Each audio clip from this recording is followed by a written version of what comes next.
ಅಚ್ಚರಿಯ ಬೆಳವಣಿಗೆ ಅನ್ಸುತ್ತಾ ಅಥವಾ ನಿಮ್ಗೆ ತಮ್ಮ ಮಾಹಿತಿ ಇತ್ತಾ? ನನ್ನ ಹತ್ರ ಜಗದೀಶ್ ಶೆಟ್ಟರ್ ಅವರು ಈ ತರ ಬಂದು ರಿಕ್ವೆಸ್ಟ್ ಮಾಡ್ತಾ ಇದ್ದಾರೆ. ಪಾರ್ಲಿಮೆಂಟ್ ಅಸೆಂಬ್ಲಿ ಇಂದ ಕಳಿಸ್ತಾ ಇದ್ದಾರೆ ಅಂತ ನನ್ನ ಹೇಳಿದ್ರು. ನಾನು ನಿನ್ನೆ ಬೆಳಗ್ಗೆ ಕೂಡ ಅವ್ರ ಮಾತಾಡಿದ್ದೆ. ನಾನಂತ ಕೆಲಸ ಮಾಡುದಿಲ್ಲ, ನಾನು ಹೋಗುದಿಲ್ಲ. ರಾಜಕಾರಣಕ್ಕೆ ನನಗೆ ಕಾಂಗ್ರೆಸ್ ಪಕ್ಷ ಜೀವ ಕೊಟ್ಟಿದೆ, ಮರುಜೀವ ಕೊಟ್ಟಿದೆ. ನಾನು ಆ ಕೆಲಸ ಮಾಡುದಿಲ್ಲ ಅಂತ ಹೇಳಿದ್ರು. ಅದನ್ನೇ ನಾನು ಗಮನದಲ್ಲಿಟ್ಕೊಂಡು ನಿನ್ನೆ ಮೈಸೂರಿನಲ್ಲೂ ಕೂಡ ನಾನು ಈ ವಿಚಾರನ ಪ್ರಸ್ತಾವನೆ ಮಾಡಿದೆ. ಈಗ ಈ ವಿಚಾರ ಅವರು ಕಾಂಗ್ರೆಸ್ ಕಚೇರಿ ಇದ್ದಾರೆ, ಎಲ್ಲ ಮಾತುಕತೆ ಆಯಿತು, ಬಿಜೆಪಿ ಇದ್ದಾರೆ ಅಂತ ಹೇಳಿ ಅವರು ನನಗೆ ಕೆಲವು ಮಾಧ್ಯಮ ನಿಮ್ಮೆಲ್ಲ ಸ್ನೇಹಿತರು ನನಗೆ. ಸೊ ನಾವು ಕಾಂಗ್ರೆಸ್ ಪಕ್ಷ ಒಬ್ಬ ಸೀನಿಯರ್ ಲೀಡರ್ ಅಂತ ಹೇಳಿ ಗೌರವದಿಂದ ಅವರೇ ಹೇಳಿದ್ರು ನಮಗೆ ಆ ಪಕ್ಷ ಒಳ್ಳೇದಲ್ಲ. ಮೊನ್ನೆ ಕೂಡ ಅನೇಕ ಸ್ಟೇಟ್ಮೆಂಟ್ಗಳನ್ನು ಅವರು ಕೂಡ ಕೊಟ್ಟಿದ್ದಾರೆ. ಬೇರೆ ಬೇರೆ ಸ್ಟೇಟ್ ಈ ರಾಮ ಮಂದಿರ ವಿಚಾರದಲ್ಲಿ ಇರ್ಬೋದು, ಬೇರೆ ಬೇರೆ ವಿಚಾರದಲ್ಲಿ ಯಾವ ರೀತಿ ಬಿಜೆಪಿ ದುರುಪಯೋಗ ಮಾಡ್ತಾ ಇದ್ದಾರೆ ಅಂತೆಲ್ಲ ತಿಳಿದಿದ್ದಾರೆ. ಸೊ ಅವರು ಅಷ್ಟು ಸೀನಿಯರ್ ಲೀಡರ್ ಬಗ್ಗೆ ನಾವು ಕಾಂಗ್ರೆಸ್ ಪಕ್ಷ ವಿಶ್ವಾಸವನ್ನು ವ್ಯಕ್ತಪಡಿಸ್ತೇವೆ.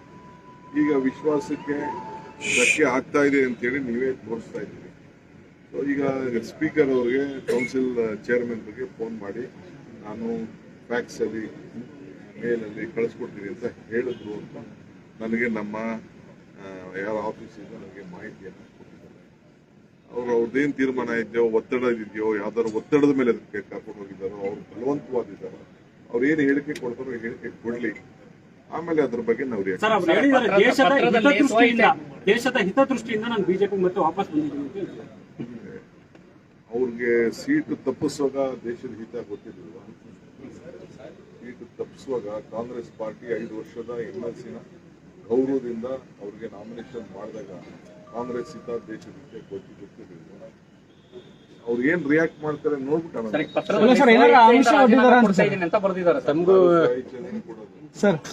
ಬಲವಂತವಾಗಿ ನೀವು ಹೇಳಿದ್ರಿ ನನಗೆ ಯಾರು ಚಾಕ್ಲೇಟ್ ಸಿಕ್ತು ಅಂತ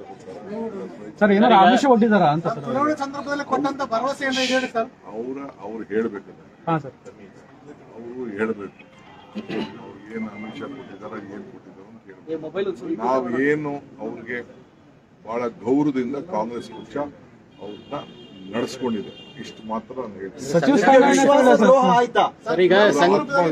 ಎಲ್ಲರಿಗೂ ನನಗೂ ಒಂದು ಆತ್ಮಸಾಕ್ಷಿ ಇರ್ತದೆ, ಅವ್ರಿಗೂ ಜಗದೀಶ್ ಶೆಟ್ಟರ್ ಯಾಕಂದ್ರೆ ಕಾಂಗ್ರೆಸ್ ಅವಮಾನ ಆಗಿದೆ ಅಂತ ಅನ್ನುವಂತ ಮಾತನ್ನ ಪದೇ ಪದೇ ಅವ್ರು ಹೇಳ್ತಾ ಇದ್ರು. ಕಾಂಗ್ರೆಸ್ ಪಾರ್ಟಿ ನಡೆಯುವಂತ ಸಿಸ್ಟಮೇ ಬೇರೆ, ಬಿಜೆಪಿ ನಡೆಯುವಂತ ನಾನು ಈಗ ಮಾತಾಡಲ್ಲ. ನನಗೆ ಇವತ್ತವರೆಗೂ ನನಗೆ ರೆಸಿಗ್ನೇಷನ್ ತಲುಪಿಲ್ಲ. ಕಾಂಗ್ರೆಸ್ ಅಧ್ಯಕ್ಷನಾಗಿ ರೆಸಿಗ್ನೇಷನ್ ತಲುಪಿಲ್ಲ. ನಾನು ಕಾಂಗ್ರೆಸ್ ಅಧ್ಯಕ್ಷನಾಗಿ ಬಿ ಫಾರ್ಮ್ ಅವ್ರಿಗೆ ಕೊಟ್ಟಿದ್ದೆ. ನನಗೆ ಈ ಗಳಿಕೆ ನಾನು ಕಾಂಗ್ರೆಸ್ ಕಚೇರಿಲೇ ನನಗೆ ರೆಸಿಗ್ನೇಷನ್ ಇನ್ನ ತಲುಪಿಲ್ಲ. ಇಮೇಲ್ ಕಳಿಸಿದೀವಿ ಅಂತ ಹೇಳಿ ನನಗಿನ್ನ ಬಂದಿಲ್ಲ. ಅವರು ಸಂಘ ಪರಿವಾರ ನಾಯಕರು ನಿಮ್ಮ ಪ್ರಕಾರ ಅವರು ನಿಯಮ ಬಾಹಿರವಾಗಿ ಪಕ್ಷ ಸೇರ್ಪಡೆ ಆಗಿದ್ದಾರೆ. ಹಾಗಾದ್ರೆ ಈಗ ಬೇಡ, ಈಗ ನಾನು ಈಗ ಯಾಕೆ ಮಾತಾಡ್ಲಿ, ನಾನು ಆಮೇಲೆ ಮಾತಾಡ್ತೀನಿ. ಸರ್, ಈಗ ಅವರು ಸಂಘ ಪರಿವಾರದ ನಾಯಕರು ಸರ್, ವಿಶ್ವಾಸಕ್ಕೆ ಅರ್ಹರಲ್ಲ. ಸಂಘ ಪರಿವಾರದಿಂದ ಬಂದಂತವ್ರು ಯಾಕೆ ನೀವು ಎಲ್ಲರ ಮೇಲೂ ನೀವು ಈ ತರ ಮಾತಾಡ್ತೀರಾ? ಸಂಘ ಅವ್ರ ಡ್ಯೂಟಿ, ಸಂಘದವ್ರು ಅವ್ರ ಸಂಘದವ್ರು ಕೆಲಸ ಮಾಡ್ತಾರೆ. ನಾವು ರಾಜಕಾರಣಿಗಳು, ನಾವು ರಾಜಕಾರಣಿ ಕೆಲಸ ಮಾಡಬೇಕು. ನಾನು ಸಂಘಕ್ಕೂ ಅದಕ್ಕೂ ಏನು ಹೋಲಿಕೆ ಮಾಡಿದ್ದೀನಿ? ಸಂಘ ಪರಿವಾರ ಅವರಾಗಿದ್ರೆ ಯಾರು ಬಿಟ್ಬಿಟ್ಟು ಸಂಘ ಬಿಟ್ಬಿಟ್ಟು ಕಾಂಗ್ರೆಸ್ ಸೇರ್ಕೊತಿದ್ರ? ಇದು ಪಾಲಿಟಿಷಿಯನ್. ನಾನು ಯಾಕೆ ಬೇರೆ ಸಂಘ ಹಿಂಗೆ ಅಂತ ನಾನು ಯಾಕೆ ಮಾತಾಡ್ತೀನಿ?